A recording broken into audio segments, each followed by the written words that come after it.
Pagi adalah waktu yang indah untuk kembali merangkai mimpi.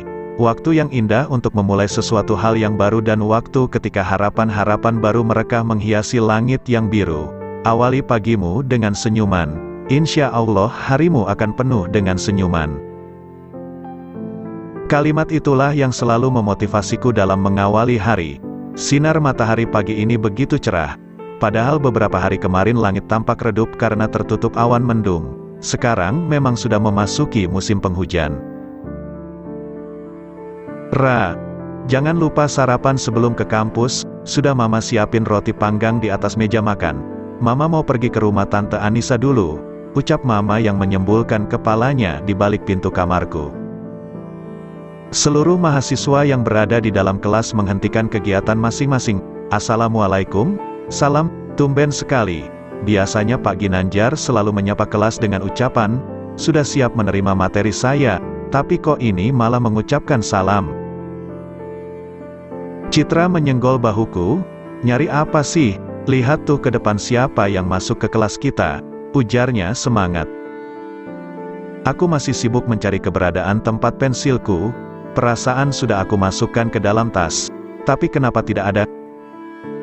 Hari ini kelas kita benar-benar lagi beruntung, Pak Ginanjar enggak datang, yang datang malah malaikat. Aku memutar mataku malas mendengar perkataan Citra yang menurutku terlalu berlebihan. Memangnya siapa sih yang datang? Kualihkan pandanganku ke depan kelas. Dia si cowok songong plus galak, ngapain dia ada di kelasku? Biasa aja kali lihatnya, enggak usah lebay kayak gitu juga. Ejek Citra seraya menyenggol bahuku. Maaf, hari ini Pak Ginanjar berhalangan masuk, jadi sebagai gantinya, saya yang akan memberi materi hari ini. Ngapain dia ngasih materi? Memang dia dosen? Masa sih dia dosen? Kalaupun dia dosen, kenapa dia malah jadi dosenku?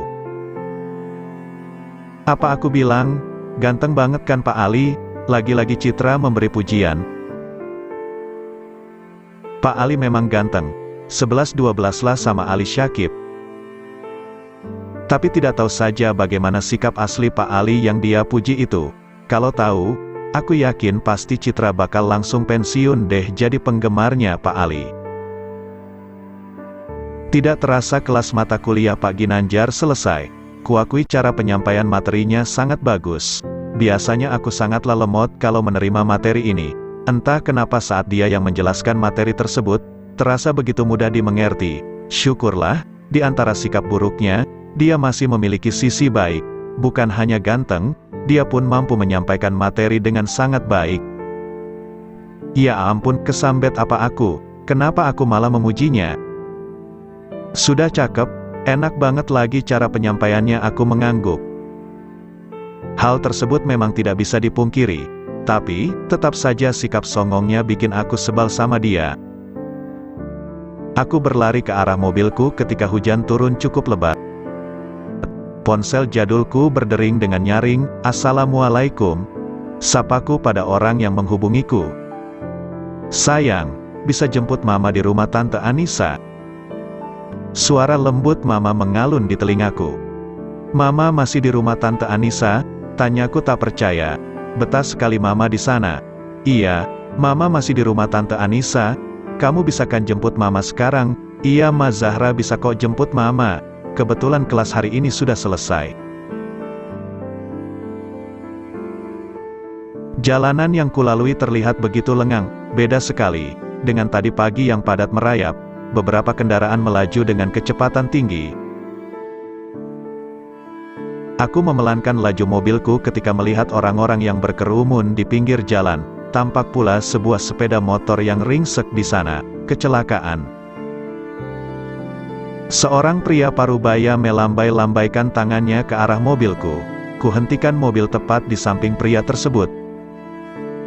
Mbak, bisa bantu saya? Di sana ada korban kecelakaan. Pria parubaya itu menunjuk ke arah kiri jalan tempat banyak orang berkumpul. Korbannya harus segera dibawa ke rumah sakit Mbak. Kepalanya terus saja mengeluarkan darah. Tanpa pikir panjang, aku mengangguk, iya Pak, dibawa saja ke mobil saya, biar saya mengantarnya ke rumah sakit. Makasih Mbak. 3 murid laki-laki berseragam SMA memboyong laki-laki yang tengah tak sadarkan diri ke dalam mobilku. Lo sih tadi ngebut, orang jadi celaka kan sekarang? Gerutu laki-laki bernama Tek Rizal. Gue enggak sengaja. Lihat nih tangan gue aja besut, ujar laki-laki bernama Tek Zaki. Aku mendengarkan setiap percakapan mereka. Jadi, anak-anak SMA ini yang menjadi penyebab kecelakaan terjadi. Mataku kini fokus ke arah si korban yang sepertinya sudah kehilangan kesadarannya. Mataku membulat seketika saat melihat korban. Kaget bukan main. Pak Ali, Mbak kenal mas ini? Aku mengangguk. Ya sudah, Mbak. Segera jalankan mobilnya. Masnya harus segera dibawa ke rumah sakit. Aku melajukan mobilku menuju rumah sakit terdekat. Pilihanku jatuh pada rumah sakit Ananda yang letaknya tidak jauh dari tempat kejadian. 3 anak SMA itu kini menunggu bersamaku di depan UGD. Gimana nih, bisa-bisa SIM gue ditahan bokap, rutuk Zaki seraya meremas rambutnya. Udah, terima aja nasib lo yang bakal diantar jemput kayak princess sama nyokap lo, pada saat Pak Ali sedang berjuang di dalam ruang UGD. Mereka masih bisa-bisanya bercanda, dasar anak-anak labil. Mbak, kami permisi dulu ya, mau ke kantin room sakit, ini uang untuk pengobatan masnya. Zaki, si pelaku, memberikan uang ke tanganku. Apa mereka mau lari dari tanggung jawab? Ku tatap mereka dengan tajam. Kalian mau lari dari tanggung jawab? Tanyaku. Mereka bertiga diam terpaku.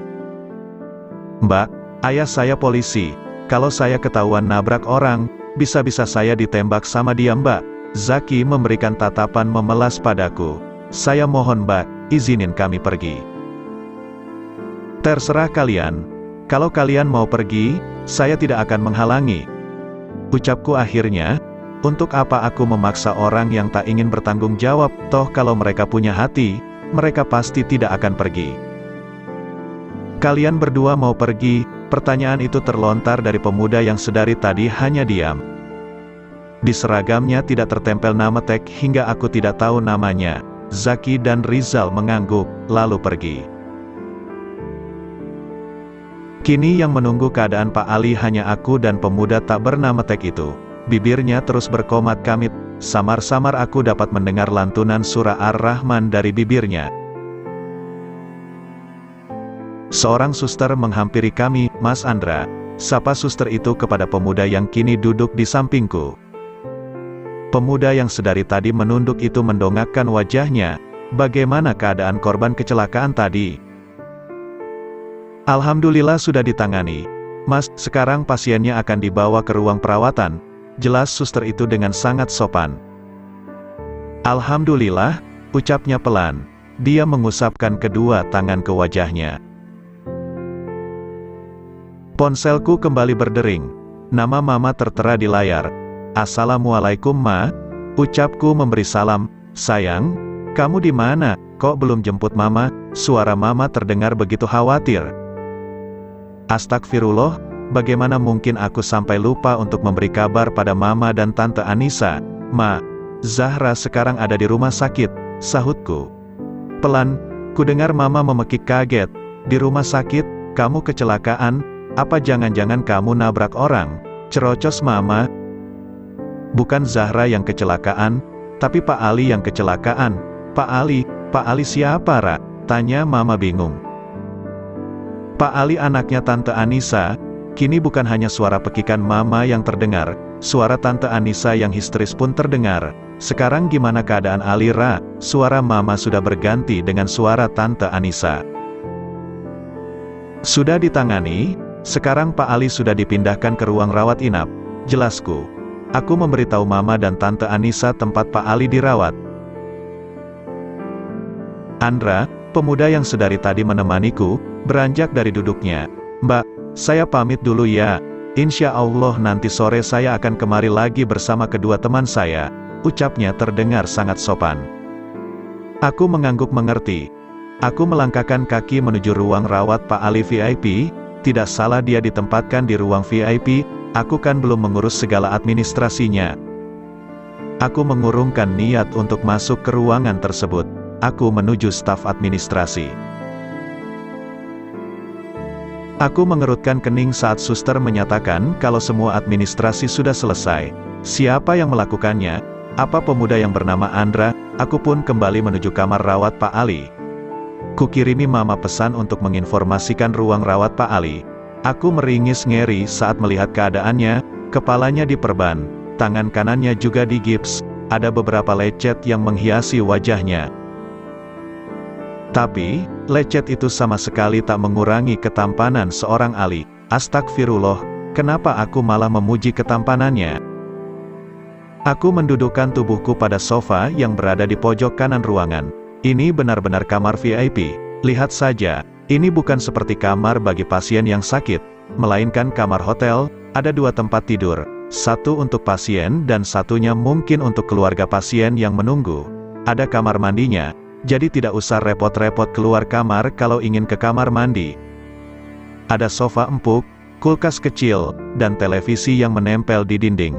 Tetap saja, senyaman apapun kamar ini, aku jamin tidak akan ada yang betah bermalam di rumah sakit.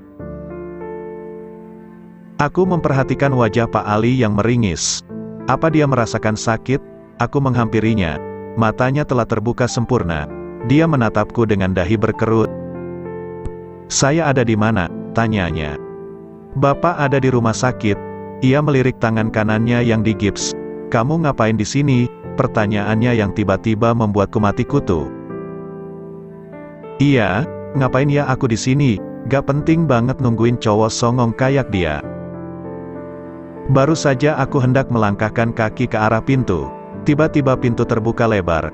Ternyata Tante Anissa, Mama, dan Mbak Nisha. Apa tidak bisa santai sedikit membuka pintunya?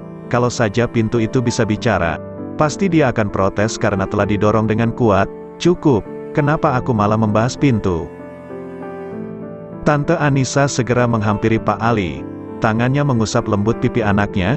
"Kamu enggak apa-apa kan Al? Mana yang sakit? Kamu kok bisa sih sampai kecelakaan? Kamu pasti ngebut ya bawa motornya? Mama kan sudah ingatkan kalau bawa motor jangan ngebut-ngebut," cerocos Tante Anissa. Ternyata Mama sama Tante Anissa 11-12 kalau bicara. Tidak ada remnya. Satu-satu mah, kalau nanya, "Maaf, sayang, Mama kan khawatir sama keadaan kamu. Untung saja ada Zahra. Coba kalau enggak ada Zahra, mungkin sekarang kamu masih tergeletak di pinggir jalan." Aku menolehkan kepalaku ke arah Tante Anissa yang masih saja terus memujiku. "Cukup, Tante, jangan puji aku terus, bisa-bisa nanti aku terbang. Hehe." Aku kembali menceritakan kronologis saat aku membawa Pak Ali ke rumah sakit dan penyebab kecelakaan terjadi. "Makasih ya, Ra, sudah bawa Al ke rumah sakit." Tante Anissa menggenggam erat tanganku. "Kurasa ini terlalu berlebihan." Iya, Ra, bisa tidak kamu jangan panggil Al dengan sebutan Pak? Kamu sama Ali kan cuma terpaut 7 tahun. Jadi panggil Mas saja. Jangan panggil Pak." Aku mengerjapkan mataku bingung. "Tapi kan Pak Ali dosen aku Tan. Masa aku panggil dosen aku, masih? Apa kata dunia? Bisa-bisa nanti aku disangka SKSD sama dia." "Enggak apa-apa, hitung-hitung latihan pranikah." "Pranikah? Kenapa malah nyambung ke nikah? Sih, memangnya siapa yang mau nikah?" "Jadi, kalau nanti kamu sudah nikah sama Ali, kamu sudah terbiasa manggil dia Mas?" Timpal Mama yang membuatku semakin pusing. "Nikah, aku dengan Ali? Insya Allah nanti kalau Ali sudah sehat, Tante serta keluarga besar bakal ngelamar kamu secara resmi," ucap Tante Anissa enteng. Aku sontak mendongakkan wajahku ke arah Pak Ali yang kini terpejam. Dia tidur apa pura-pura tidur? Kenapa dia diam saja mendengar obrolan Mama dan Tante Anissa? Ini benar-benar konyol. Aku masih kuliah. Masa sudah mau dinikahkan?